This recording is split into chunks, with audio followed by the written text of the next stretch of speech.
In Congress, there's a new sheriff in town since Republicans won the majority in the House of Representatives. But among them, there are fractures as the more conservative Freedom Caucus challenges the larger GOP membership on what it means to be Republican.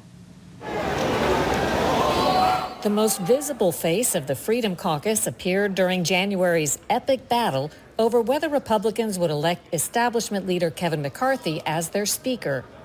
No member-elect having received a majority of the votes cast, a speaker has not been elected.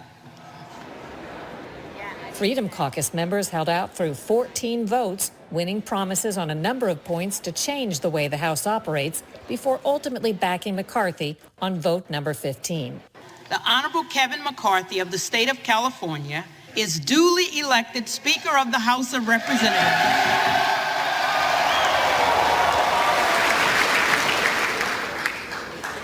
You know, my father always told me, it's not how you start, it's how you finish.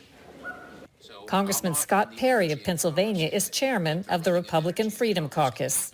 What role did the Freedom Caucus play in this fuss over who was going to be speaker and what resulted from all of that? So the vast majority of the members that opposed Kevin McCarthy, at least initially during the speaker's vote, were from the Freedom Caucus, and essentially we just were tired of the status quo. So what does that mean to people?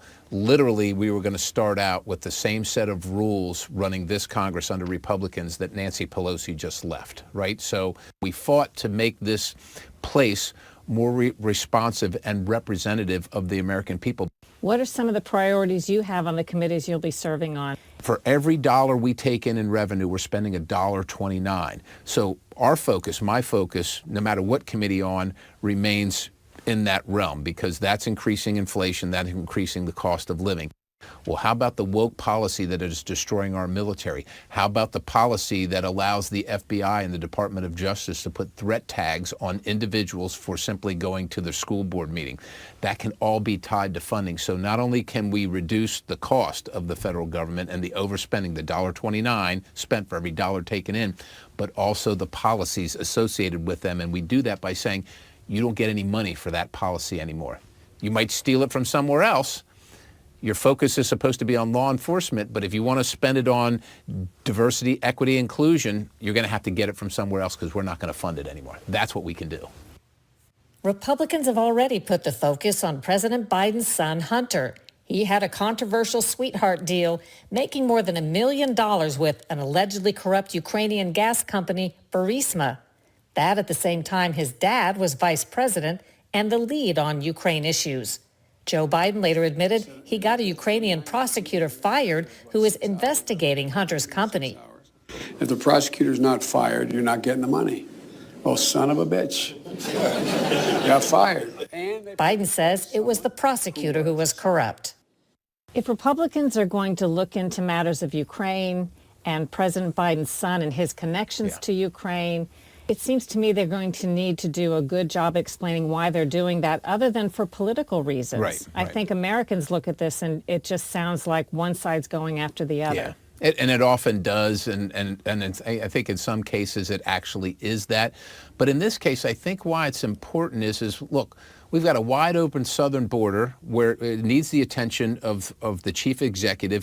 You take that and you say, well, how does Ukraine fit into that? If we're spending money in Ukraine, we don't have it to spend there.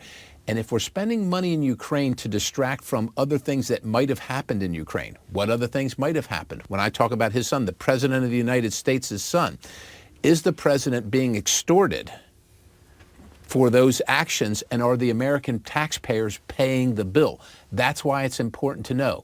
We're not making any accusations, but it's important to clear the record to make sure that what we're doing in Ukraine is for the right reason and not for some other reason that is unseen to the American people. as a mission statement, the Freedom Caucus stands for the millions upon millions of Americans who feel like Washington, D.C. doesn't hear them, has left them behind, doesn't have their backs, and doesn't advocate for them. So we stand for open, accountable government, the way it was supposed to be run, the way the founders wanted it to be done, so that every representative gets a voice and can represent their people and are unafraid of the influences of Washington, D.C. and the corrupting components of it. We're here to save the republic.